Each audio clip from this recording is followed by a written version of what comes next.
இன்றைக்கி நம்ம prawn gravy எப்படி பண்ணுறதுன்னு பார்க்கலாம். அதுக்கு ஒரு பேனில் தேவையான அளவு எண்ணெய் ஊற்றிட்டு எண்ணெய் சூடானதுக்கப்புறமா ஒரு துண்டு பட்டை, 3 கிராம்பு, ஒரு ஏலக்காய், கூடவே ஒரு பெரிய வெங்காயம் அதையும் சேர்த்துட்டு நல்லா வதக்கிக்கலாம். வதங்கினதுக்கப்புறமா இதில் ஒரு துண்டு இஞ்சி, 3லேருந்து 4 கார்லிக் சேர்த்துட்டு அதையும் வதக்கி விட்டுக்கலாம்.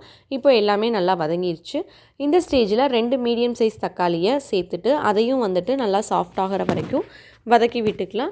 இப்போது எல்லாமே நல்லா சாஃப்ட் ஆகிடுச்சு. இதை நல்லா ஆற வச்சு ஒரு மிக்ஸி ஜாரில் மாற்றி ஃபைன் பேஸ்ட்டாக அரைச்சி எடுத்துக்கலாம். இப்போது ஒரு கடாயில் தேவையான அளவு எண்ணெய் ஊற்றிட்டு எண்ணெய் சூடானதுக்கப்புறமா நம்ம அரைச்சி வச்சுருந்தோம் இல்லையா, அந்த மசாலாவை அதில் ஊற்றிட்டு அது கூடவே நம்ம தேவையான அளவு ஸ்பைசஸ் சேர்த்துடலாம்.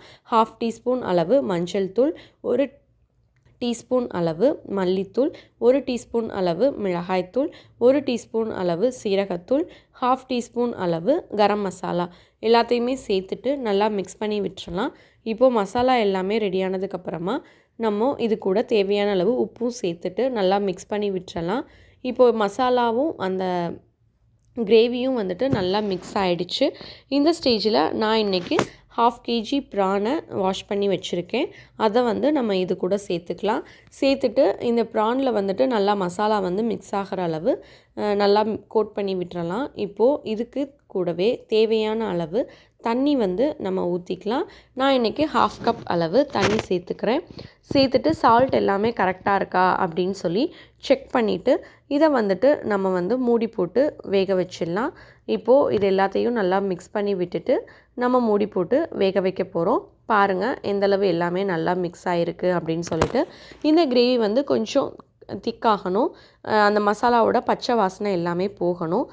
ப்ரானும் நமக்கு வேகணும். ஸோ இதை ஒரு 5 to 10 மினிட்ஸ் நீங்கள் வேக வச்சுக்கோங்க. இப்போ பாருங்கள் 5 மினிட்ஸ் ஆயிடுச்சு. பார்க்கலாம். பாருங்கள் கிரேவியும் நல்லா திக்காகிடுச்சு. ப்ரானும் நமக்கு நல்லாவே வெந்துருச்சு. நீங்கள் செக் பண்ணி பார்க்கலாம். இப்போது இது கூடவே நான் கொஞ்சமாக கொத்தமல்லி இலை தூவி இதை இறக்கிக்கிறேன். அவ்வளோதான். ரொம்ப டேஸ்டியான ப்ரான் கிரேவி ரெடி ஆகிடுச்சு. நீங்களும் இதே மாதிரி பண்ணி பாருங்கள். இந்த வீடியோ உங்களுக்கு பிடிச்சிருந்தது அப்படின்னா கீர்த்திஸ் கிச்சனுக்கு சப்ஸ்கிரைப் பண்ணுங்கள். தேங்க்ஸ் ஃபார் வாட்சிங்.